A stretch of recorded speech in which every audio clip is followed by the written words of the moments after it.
Enzo Maresca, you have given us our Chelsea back, and it feels so good.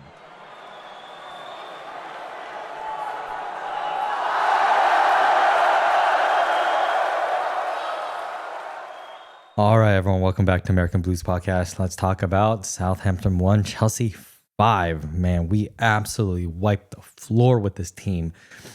And I was nervous. This is one of those games where, even though they're bottom of the league, they gave City and Liverpool real good games. They were close.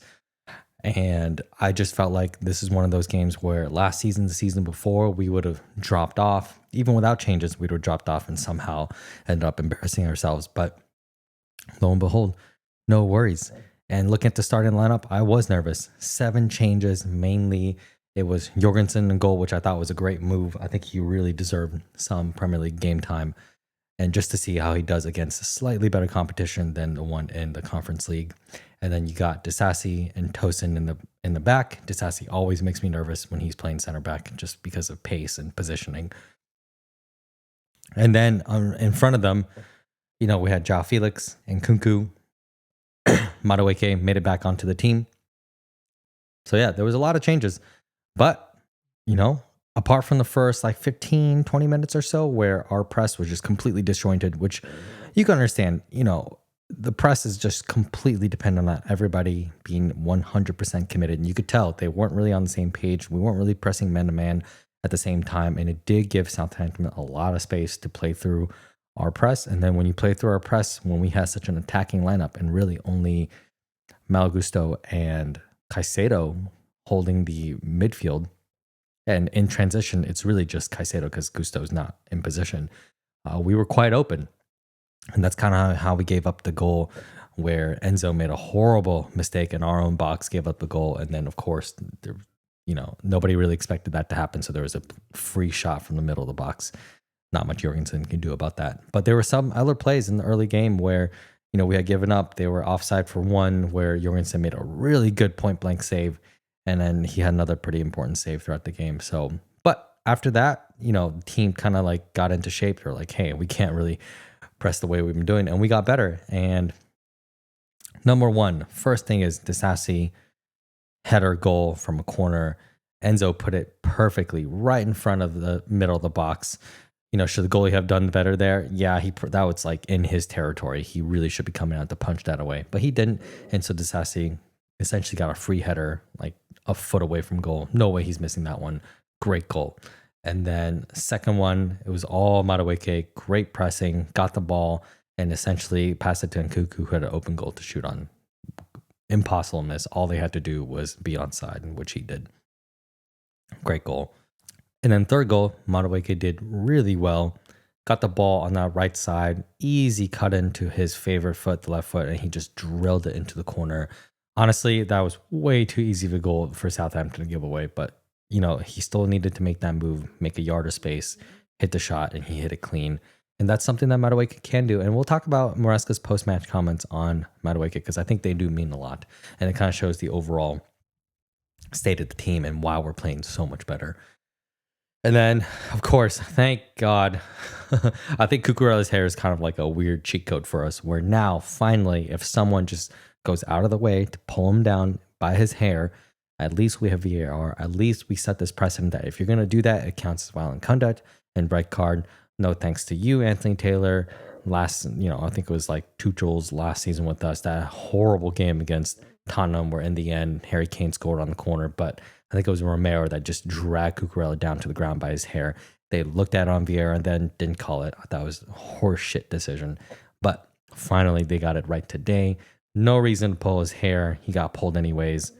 Red card. I'm fine with it. And after that, I honestly think we took our foot off the gas way too much. Despite getting 2 more goals, it was the 4th goal actually with Palmer. That was one of my favorites. It was Caicedo to Enzo. Enzo saw Nkunku's run, perfect weighted through pass to him. And Nkunku got a really good cutback. I don't actually think he would have scored that on his own. So I think it was a very important touch that Palmer got in the end to take that goal. But what a team goal. And then lastly, Sancho. First goal for Chelsea, taken on the right side. And I think his post-match interviews was kind of hilarious. He goes, yeah, first goal, I finally took a shot, which I think a lot of people have been waiting him to do, is just take a shot, man. You get into so many good positions, and I understand he's a more of a technical player. He'd rather get the assist and find that perfect weighted through pass to get the assist. But today, he just said, you know what? I'm here on the right side. I'm just going to drill this. And he hit it into the near post. I don't think the goalie had a chance. What a way to round off his game coming on as a sub, making instant impact. So great on him. I cannot wait to see more of Sancho. But yeah, overall, I thought the game was fantastic. Apart from the first 15 minutes, I thought we completely dominated. The only gripe I have is I think we could have scored like 10, 11, or 12 goals today. Like the stats were insane. We had like 5+ expected goals, which is a crazy number of expected goals. 26 shots to 6. I think 13 of them were on target. I lost count of how many shots that hit the post. I think it was at least 3 or 4. Tosin had one that crashed off the post off of a corner. Palmer should have gotten a hat trick all on his own. But I think the whole team just kind of took their foot off the gas in the second half and got a little bit lazy with the passing, a little bit lazy with the shots. Because like I said, Palmer was one-on-one with the goalie. Goalie did have a good save, but honestly, Palmer should be finishing those, hit the post. And then he had a second really good shot from the middle of the box, went straight at the goalie. Good save, bounce over to Madueke, who took a really lazy shot with his right foot straight at the goalie. Still, should have been another goal. And then the most egregious one was João Felix. Palmer, perfect cross from the right side of the box. João Felix had an entire goal. He could have done anything. He could have taken a touch. He could have hit it near post to the ground, far post. But no, he went for the finesse, like across the goal, far top corner header.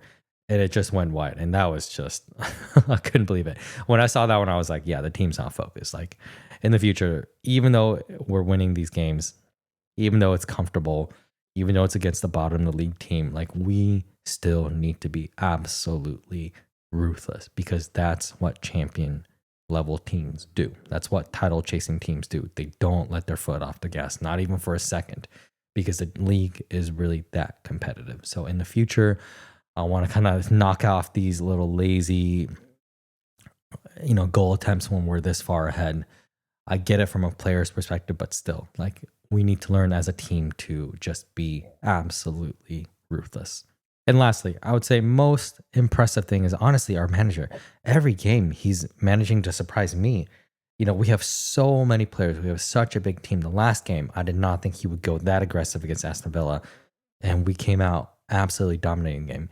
This game, I went into it thinking, hey, this is a tough midweek match. This is a match that we could easily drop. Maybe we should be starting more of our first team players. But he didn't. He made 7 changes and we still dominated. And now we go into the Sunday game full of confidence, fresh legs, ready to go. And I truly believe no matter what team we play, we are going to absolutely crush Tottenham. The way they play, the way they hold their high line, my goodness, the amount of visionary passers and runners we have on the team is just crazy. It doesn't matter who plays up front. As long as one of Enzo, Palmer, or João Felix is in that midfield, we are going to have an absolute blast running at that at that highline defense just again and again and again. And I hope it's like last year, except for the goals that we give up. I hope we beat them like 10-0 this weekend and just absolutely put them to the sword. But back to the manager, Enzo Maresca, man, you are incredible. And I think the most telling thing is that in his post-match interview, he said, he was asked, why hasn't Nani been playing? He said straight up, Nani needs to be better. He needs to learn that there's more to the game than just scoring and assisting and then dropping off. He's like, if you score, I want you to score another one. If you assist, I want you to assist another one. Don't drop off. And you can kind of see why he said those things. Nani clearly wasn't taking his shots seriously after his goal. And that part of the game just needs to slowly change and get better with time, because he's still really, really young. And another big thing I thought that Maresca said, which you don't really hear managers say all that often, is he said, hey, I didn't like what I saw in training. He wasn't training seriously. And then the most important thing, which is we have multiple players for each position. None of them are allowed to drop form at all, because he said if they drop form, there's a guy behind them that's ready to go, ready to fire, and they motivate each other. They motivate each other in training. They motivate each other in game time. When they come in, they know they have that chance to impress the manager and maybe be able to start the next game. And I think that kind of competition is just invaluable in terms of creating a title winning team. You need all cylinders firing. You need everyone on their A game. No one's allowed to drop. And that's what I want to hear from the manager. And I'm so glad that he said that. And I'm so glad that's clearly the message the players have heard as well. Because I think, and even in Sancho's interview where they asked him, what's it like competing for these positions, and he said it's great. Everybody gets along. They all compete for these places with each other. They push each other in training and games, and that's how you want a team to be. If you take a look at any of the interviews with the dynasties, like the top level United team, the top level Chelsea team, of yesteryear, they all say the same thing, which is that training was more intense than game days because they pushed each other so hard. And that's what I want from this team.